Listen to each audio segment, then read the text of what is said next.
No, ya era un tema que venimos siguiendo hace bastante tiempo, no solo yo, sino varios legisladores y legisladoras, bueno, sobre la necesidad de abordar algunas problemáticas que enfrentan las infancias y adolescencias.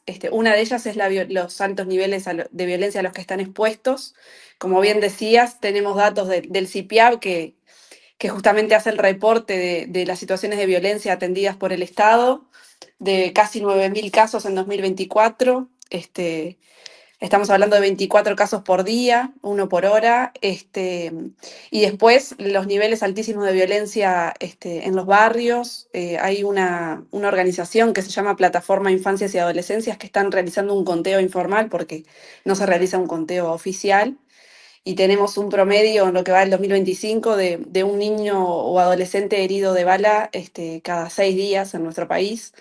Entonces creemos que es necesario abordarlo de manera integral y atender, tratar de prevenir en primer lugar y también de atender las situaciones en las que sí hay violencia bueno, y de reparar también ese daño. En ese sentido es que se piensa el proyecto. Es un proyecto integral de abordaje a los diferentes tipos de violencia, como te decía, y entre esas cosas también aborda algunas cuestiones de la ley de corresponsabilidad en la crianza que se aprobó en la legislatura pasada, sobre todo algunos artículos que creemos que son los más problemáticos que pueden vulnerar derechos de niños y adolescentes.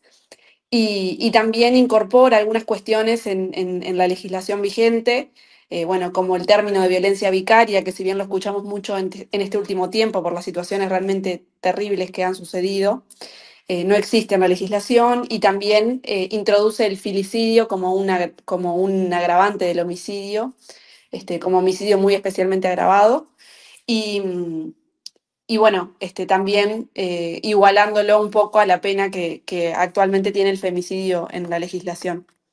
Por ahí es un Bien, poco el abordaje del proyecto, a tengo por rasgos acá muy generales. bien, bien, tengo por acá la información que dice que 9.000 casos de violencia infantil. Estamos hablando de un promedio de 24 casos por día, Sí, ¿sí? exactamente. Que Esto además desde el esos punto de vista son... estadístico, esto desde el punto de vista estadístico, ¿qué mm, significa en un comparativo con los años anteriores? ¿Se ha realizado eso? Bueno, desde que se lleva el conteo, que es desde que se creó la ley del CIPIAB justamente, del Mm, Sistema de Protección a la Infancia y la Adolescencia, los datos nos dan un aumento. No mm, necesariamente quiere decir que cada vez haya más situaciones de violencia, sino que ahora el Estado llega a más situaciones, porque en realidad esos son los mm. casos en los que el Estado estuvo presente y abordó la problemática en algún momento.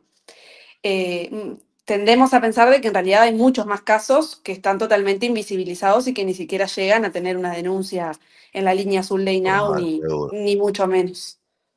Bien, y esta cantidad, de alguna Ujú. manera también se puede cuantificar en qué situaciones se da, si se da en el hogar, si se da fuera del hogar, Sí, sí, si tienen vínculos algunos familiares, ¿cómo se pueden llegar a estudiar estos 9.000 casos, por ejemplo? sí. La mayoría se dan en el ámbito del hogar. También Mm, la mayoría son violencia verbal y psicológica. También hay violencia física, pero no es la mayoría de los casos. mm, Y se dan principalmente por los adultos protectores, digamos, los que deberían ser los adultos protectores, padre, madre, también padrastros, bueno, los adultos referentes que viven con estos niños y adolescentes. Y además también hay un dato que nos parece importante, que es en la última encuesta de prevalencia de la violencia contra niños y niñas que presentó UNICEF, nos habla de que un 18% de los niños y niñas de nuestro país viven en hogares en los que en el último año se vivió violencia intrafamiliar o violencia de género hacia la madre o la persona que protectora de esos gurises.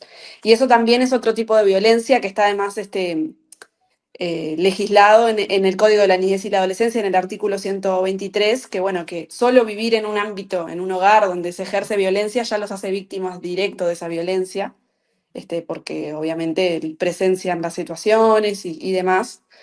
Entonces también tenemos esa otra problemática que no está tan esbozada en estos datos de los 9.000 casos, pero que también están existe ese tipo de violencia.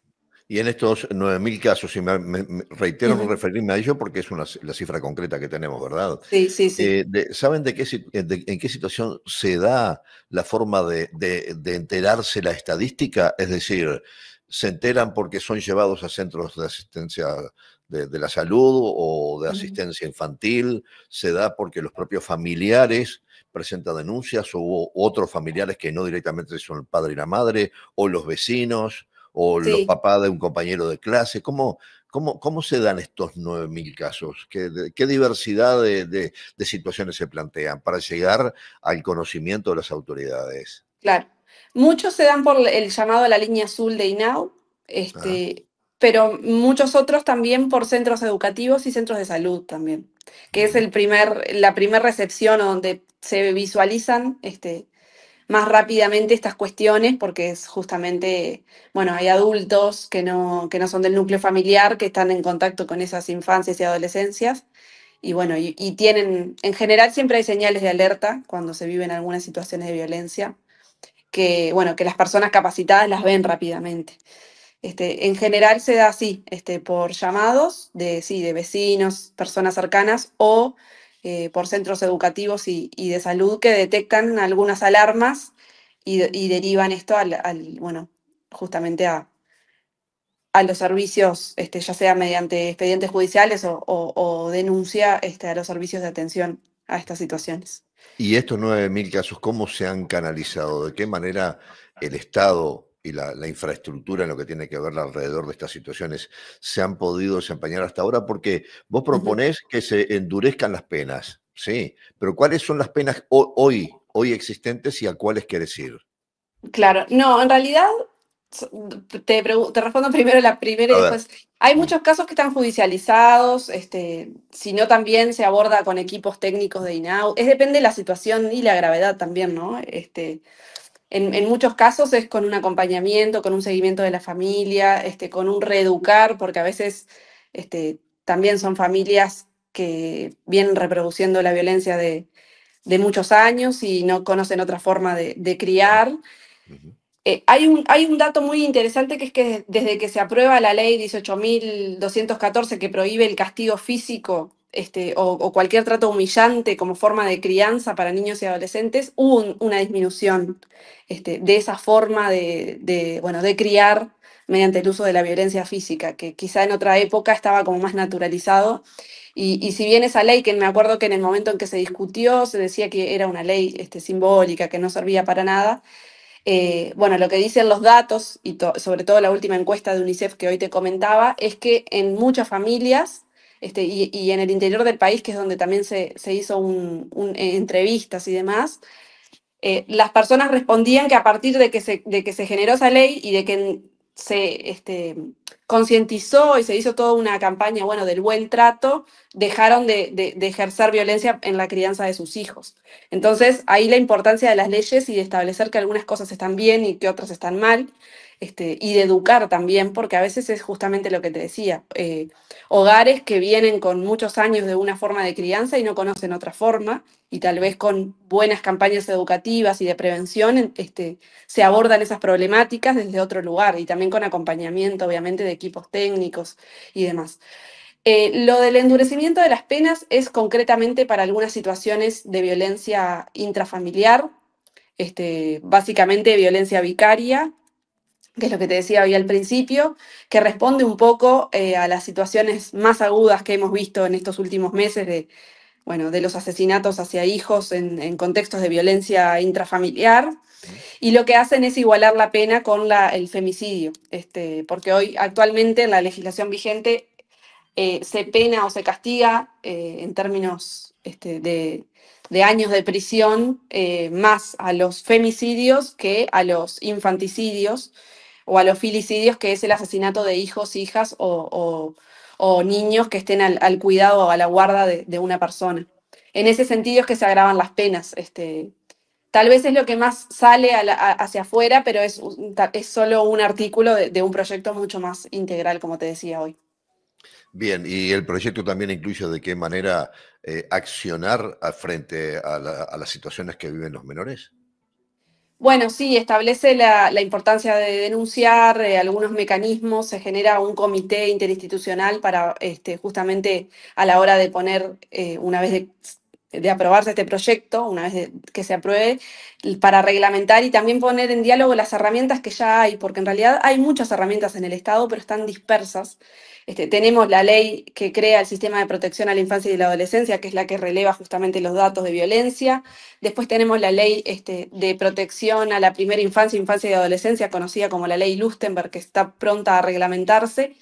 Y creemos que es necesario hacer dialogar todo eso. Y en realidad, al momento de diseñar el proyecto, había como dos alternativas: o generar un nuevo organismo o tratar de hacer que funcione lo que ya hay. Y fuimos por el segundo camino, que es tratar de hacer de articular y de que funcione las herramientas que ya tiene el Estado, que son muy buenas, pero a veces no se aplican como deberían aplicarse, y también de modificar el código de la niñez y la adolescencia para darle mayor jerarquía, porque si no, tampoco se trata de generar leyes y que una se pise con la otra, sino tal vez de hacer articular y dialogar más lo que ya hay, que no es poca cosa lo que tenemos. Bien, ¿qué camino recorre el proyecto, la propuesta tuya ahora? Muy bien, mañana toma estado parlamentario porque mañana inicia las sesiones del mes de noviembre. Y seguramente vaya a la Comisión de Constitución y Códigos, que es justamente porque, como te decía, modifica el Código de la Niñez y la Adolescencia.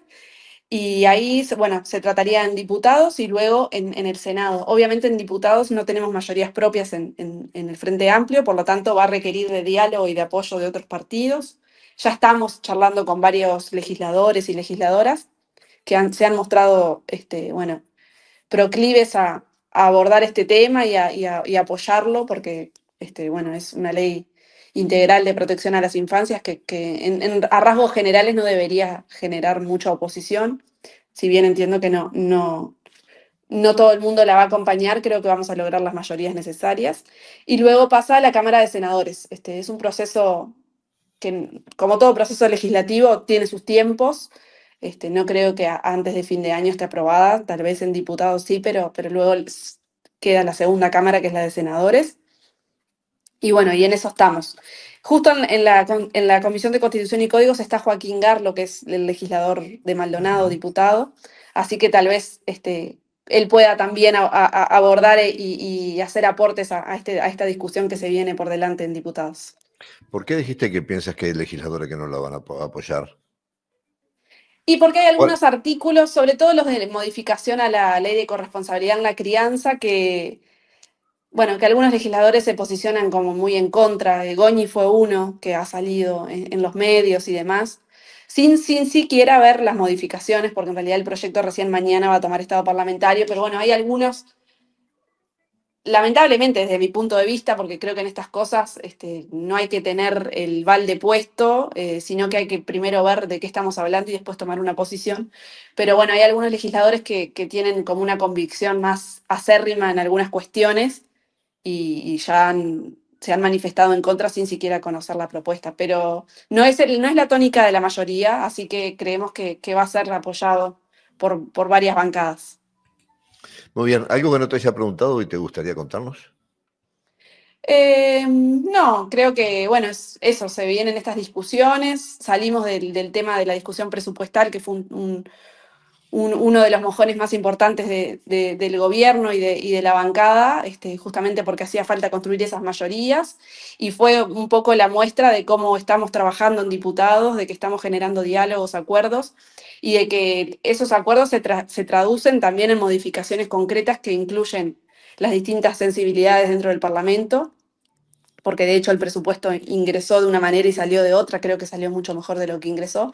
Y creo que esa es la tónica general con la que vamos a abordar los distintos temas en la Cámara, así que entiendo que este proyecto también va a ser abordado y seguramente si hay aportes que lo mejoran, también los incorporaremos. Bien, ¿es tu primera experiencia parlamentaria? Es la primera vez que soy legisladora titular. En la legislatura pasada fui suplente, yo soy diputada por Canelones. Hice muchas suplencias, sobre todo en el marco de la pandemia y demás.